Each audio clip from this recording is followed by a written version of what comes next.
The best player in the world right now is Lamine Yamal.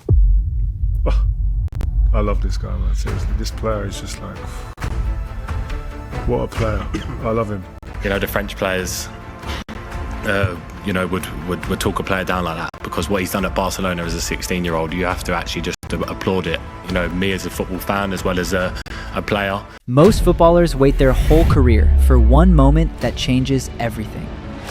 Lamine Yamal got his at 16. But here's what nobody tells you.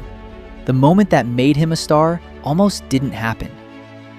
Because before the world knew his name, before the records, before the comparisons to Messi, a skinny kid from one of the toughest neighborhoods in Spain was being told he was too small, too young, too fragile. And for a while, it looked like everyone was right. This is the story they don't show you on the highlights. Lamine Yamal Nasraoui Ibana was born in July 2007 in Esplugues de Llobregat, just outside Barcelona. His father is Moroccan.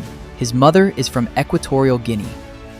He grew up in Rocafonda, a working-class neighborhood in Mataró, where opportunities are scarce and football is sometimes the only way out. The postcode for Rocafonda is 08304. That number, 304, is why every time Yamal scores, he makes that gesture with his hands. 304. It's not a celebration, it's a reminder of where he comes from and who he's carrying with him. His father worked long hours. His grandmother, Fatima, was his constant companion, taking him to training, making sure he ate, believing in him when few others did. And when Yamal was 7 years old, something happened that would define the rest of his life. Barcelona's La Masia Academy had already produced Messi, Xavi, Iniesta, Busquets, the most famous youth system in world football. And when their scouts first watched a 7-year-old Yamal playing for a local club, they saw something they couldn't explain. He wasn't the biggest, he wasn't the fastest, but the way he saw the game, the way he seemed to know where everyone was before they moved, was almost unsettling for a child his age. Barcelona signed him immediately. But here's where the story gets difficult. This is the part most documentaries skip. Yamal spent years in La Masia, grinding through the age groups, but he faced a problem that no amount of talent could solve. His body wouldn't cooperate. He was consistently one of the smallest players in every squad. While other teenagers hit growth spurts and got stronger, Yamal stayed slight. Coaches worried. Some wondered if he'd ever be physically ready for senior football. There were moments of doubt, injuries, games where he was physically overwhelmed. The kind of moments that break most young players. But here's what separates the great from the almost great. Yamal didn't fight his size. He used it. He developed a low center of gravity that made him impossible to knock off the ball. He learned to read the game 2 steps ahead, so he never needed to be the fastest. He turned his weakness into his signature. And then, in the 2022-23 season, something happened that nobody expected. April 2023, Barcelona versus Real Betis, the Camp Nou. The team sheet goes up, and there's a name nobody recognizes. Number 41, Lamine Yamal. 15 years, 9 months, and 16 days old. The youngest player ever to appear for Barcelona in La Liga.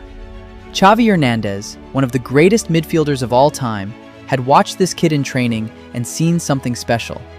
He didn't care about the age. He didn't care about the size. He told the media, "He's ready. He doesn't play like a kid." 15 years old. Most kids that age are worried about exams. Yamal was playing in front of 90,000 people. But that was just the beginning. Fast forward to summer 2024. Spain's coach, Luis de la Fuente, makes a decision that shocks the football world.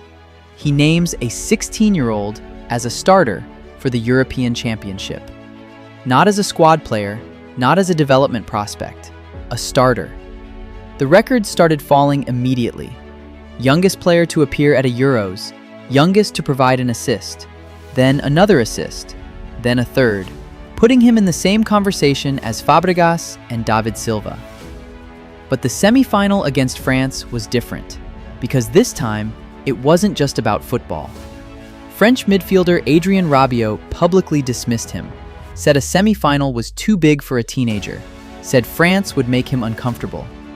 And Yamal, 16 years old, on the biggest stage of his life, posted 2 words on Instagram: "Speak now." France scored first. It looked like Rabiot was right. Spain were wobbling. The teenager was invisible. Then, in the 21st minute, Yamal got the ball 25 yards from goal. Surrounded by 7 French players, including Rabiot, he took one touch, cut inside, and unleashed a shot so perfect that even 2 goalkeepers couldn't have saved it. The youngest goalscorer in European Championship history. And when the final whistle blew, Yamal looked into the camera. "Speak now." Spain won that tournament. Yamal was named Young Player of the Euros. Many argued he should have been Player of the Tournament outright. And now, at the 2026 World Cup, he's no longer a surprise. He's the player everyone is watching. But the story that matters isn't the records or the trophies. It's the kid from Rocafonda who was told he was too small, who grew up between 2 cultures, who carried his neighborhood on his back with 3 fingers every time he scored. That kid didn't just make it. He rewrote what was possible. If you enjoyed this story, subscribe, hit the bell, because the next chapter of Lamine Yamal's career is being written right now at this World Cup. And trust me, you don't want to miss what comes next.